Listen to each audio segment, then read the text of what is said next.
Alex Bean with Stateside Press, and I'm here with Marcelo Rojo, who returns to action against Jonathan Martinez on September 4th. How are you? Awesome, brother. Awesome. Just finishing my day. Today was a good training and just resting a little bit. Ready to go to sleep for tomorrow again. Let's do this again. What'd you train today?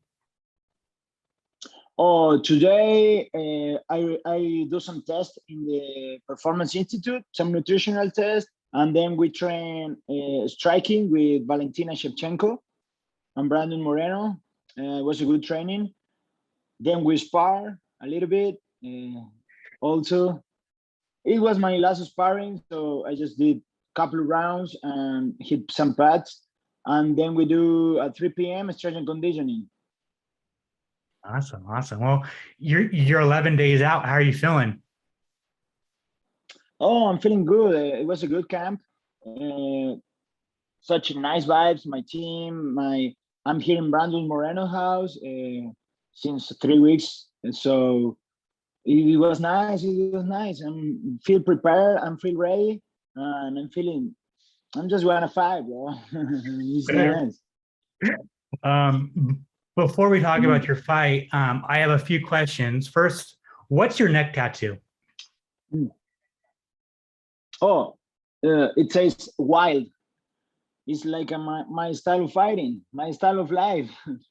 It's crazy but yeah, it's a wild thing. It's a wild decision has been made because Latin America, back in Argentina, when I was trying to live from this, we couldn't because MMA is not big in my country. So you gotta make tough decisions. You gotta live a wild life. So I just say, fuck it, I'm going out, and I leave all behind and came to Mexico, and I'm just traveling the world. I live in California, just training. I'm living in Mexico now, and I just move around like a martial artist, and that's the right thing to do. And my style is wild, and I just want to try to hit somebody in the face. So fuck it. I do everything I do it like this. Fantastic. What is your favorite tattoo? My favorite? Yeah. Oh, this one. The knife. Oh. This is the crocodile hunter from my grandpa. He always tell us he was a truck driver, and wherever we were so little, in his truck he always bring a knife, a little knife. It was an old used knife, and when my grandma always call us to eat, and we didn't want to go, so because we were just playing around with my cousins and that. So my grandpa always bring the crocodile hunter and tell us that the meat we're eating, it was crocodile that he hunt in his last trip. So we were kind of like, no, really? Did you make milanesas of cocodrilo? Yeah. So we all always happy just eating and all together as a family. And I think it's a nice memory. So it's very important for me. It's the crocodile hunter, bro. How did you come up with the Velociraptor celebration? Oh, look, much people think that's a cringe thing and they didn't like it, but I really don't care because that was all for my family. Because when I didn't have brothers. I don't have brothers or sisters. I have a lot of cousins, and we're such a united family, and we're always together and that. So for the time that the Velociraptor came up, I was kind of like 2 years that I didn't see my family back in Argentina because I was just traveling the world and just training. And when the movie Jurassic Park came out, we saw it with my cousins, and then they are more little than me. I'm the bigger, so I start doing the Velociraptor just to play with them and just to have a laugh with them, and we just laughing at each other. So then when I start growing up, I start doing that shit with my friends. We go out. I get drunk and do that shit in the streets. It's always a funny thing between me and my friends. So the time that Velociraptor came up, I was kind of like 2 years that I didn't see my friends and my family. So I did that shit for them. It's always for them because it's hard for me to be far away from home. So I'm always trying to remember them. And someone, maybe I don't talk to them so much or something like that, because you grow up and you have to focus on your own thing. You have to grow up, and I need to focus on being a martial artist. So it's hard for me, and I do that shit for them, and we always have a good laugh. So I do when I get drunk too. I do the Velociraptor thing, and, and we have a good laugh all together. Jonathan Martinez. When they came to you with that name, did you know who it was? Yeah, Jonathan Martinez is a pretty good guy. He's been around for a long time. It's awesome for me. I think they gave me a guy with such experience that is good for me. I think I'm ready. How do you like the matchup?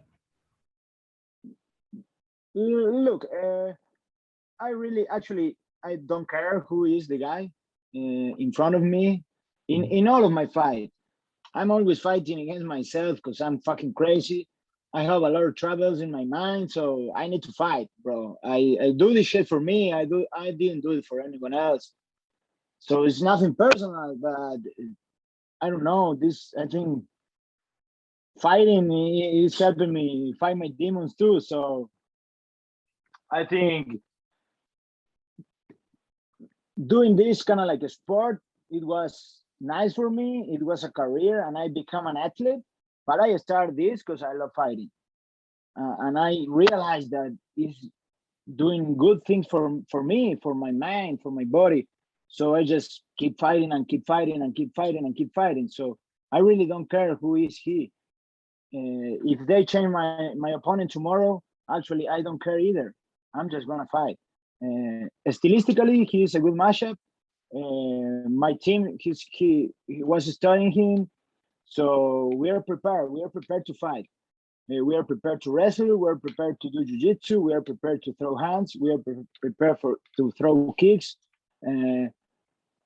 So I think it's a good matchup. Krum maybe gonna be an awesome fight too, but they are two different guys. But it's good for me. It's good for me. I'm happy I have a job and I have a fight, because in these times, COVID times, fight is always off, and they are going. I don't know how to say, but all the fight in this new era, they're going down. They're looking for new opponents every day.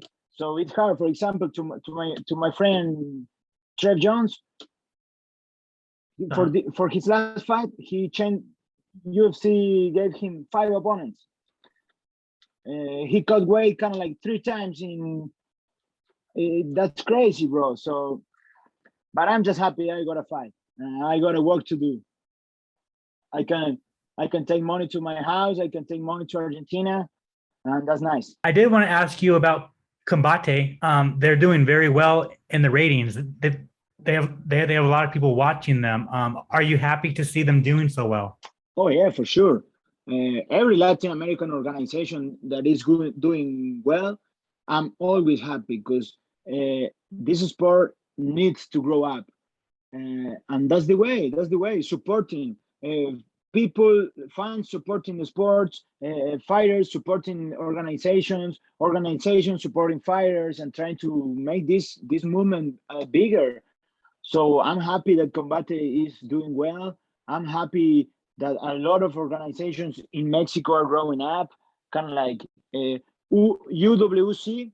It's a good one. They're putting guys on Fight Pass. Actually, this is pretty good. Lux is another one. Is growing up, and I'm just happy to see that, because that's what we need. That's what Latin American fighters need. to get experience, to get the push that they need to be in the UFC, because it's the ultimate goal for us. So I think that supporting organizations, fighters, and I think that's the way to grow this. Just two more for you. I did want to ask, who are some of your favorite Latin American fighters that are coming up on the scene? Oh, I don't have favorite fighters, but I watch a lot and I learn a lot, and I try to just learn from people. Brandon Moreno is the number one, man. I learned so much from him as a fighter, as a person. But yeah, definitely Brandon Moreno. And then your UFC debut against Charles Jourdain, one of the best fights of the year. If you could take something from that fight, what would it be? Oh, experience for sure. I never lose. I never lose, bro. Or I win or I learn. That's the way the sport is. You don't have to have that ego that put you in a place you don't want to be. So you lose, you shake it out, you saw the mistakes, and go again. Because everybody lose unless you are Khabib. That's right. That's But right. they got other privileges. Growing up like with a father that pushed you to wrestle, that was fucking awesome. I was 21 years old. I was in university, just drinking alcohol and just partying. That's good too, because that's my life. That was an experience that bring me here. Every step bring you here. But I learned a lot from the losses, because that's the way life it is. It knock you the fuck out, and you gotta get up and fuck it. Fuck it. I say fuck it, and let's keep moving. I saw Jordan fight. Everything I do, it was kind of like good movement, but for a 35er, you know. I grabbed these 35ers, I grabbed in the necks, I killed them. This motherfucker was big. He was too strong for me. Actually, right now, I'm weighing 148. Mm. Just I cut kind of like 3 pounds.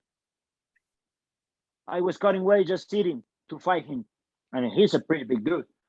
So I think my strategy at this level, at UFC level, you can leave that to the nothing to give an advantage to your opponent. And I think he was pretty good. I was moving around good in the first and second round, and then the punches that he throw, they're stronger than me. He's a pretty good guy. I was trying to kick him. We moved around a little bit, but yeah, he's too strong, and it was a good fight for me. But I learned from that fight. Yeah. Also, I taking a fight 2 weeks notice with a bigger guy. You know all the circumstances, but it's the same thing. And I was telling you, I was in a time in my life that I need to fight. I was between the COVID quarantine and shit. I was kind of like 16 months without a fight, and that's a lot of time, bro. My last fight was kind of like September 2019. It was a long time. So when they give me that fight in March, I say, fuck yeah, let's do this. Let's do this. I don't fucking care. And it happened when it happened, but I learned from that. And that I think that's good. That's the way life it is, bro. So Awesome. And then finally, after your fight next weekend, do you want to fight one more time this year? yeah, for sure. Yeah, for sure. Maybe I don't know what's gonna happen. I'm gonna try to win easily, so I can't stand here in Vegas, because a lot of my friends. Actually, this is a good news for me, because my team, we got five of my teammates. are going to contender. So that's fucking awesome. And I'm gonna be there here in Vegas, helping them, and I'll be cornering them in every fight. So my plan is to stay healthy, just helping my team here and helping Brandon, and then fight again. Maybe December on Brandon Moreno's car, Mm. so I can watch. So I can win and I can watch my friend kicking Pantoja's ass. Awesome. Awesome. Well, thank you so much for the time, and shout out your sponsors and your social media. Thanks to my sponsor, I got a couple. I got Manscaped. That's good. That's a good one. The ladies love it. The ladies love it. Always, I'm part of a company, management company, upgrade company. Julian is an awesome guy. He always bring me new sponsors and new stuff. I like that. Oh, I'm always thankful. But most of my sponsors are from Latin America, from Argentina. Also, I got friends that sponsor me, that help me, because for a fighter, for a Latin American fighter, is really fucking difficult to live just from this. It's weird because you saw Cannoneer the last fight, he won a lot of money, but he says, "Hey, I'm keeping only the 40%." Yeah, guess what, motherfucker? I make this little money and I keep this little money for me. I don't know how to survive yet because it's hard for a fighter. I hope they raise the money, they raise the money and they raise the bonus because UFC got the money. The UFC got it. So I know, right? And my social media is Pitbull Rojo. Just follow me on Instagram.